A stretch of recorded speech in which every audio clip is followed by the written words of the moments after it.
Hey everyone, I am Bryce, and today I am going to explain to you how to add video in WordPress Elementor.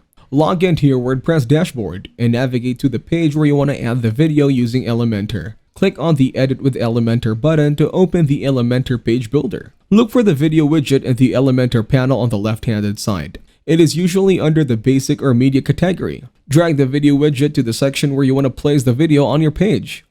Once the video widget is placed, you will see options to add the video URL or upload the video file directly.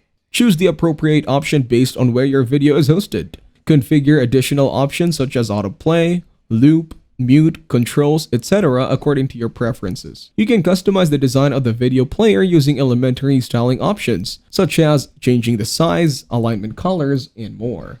After configuring the video widget and customizing its design, click the Update button to save your changes. Then preview the page to see how the video appears on your website. On that note, that will be it for this video. I hope you guys got some value. Thank you for watching and see you in the next one.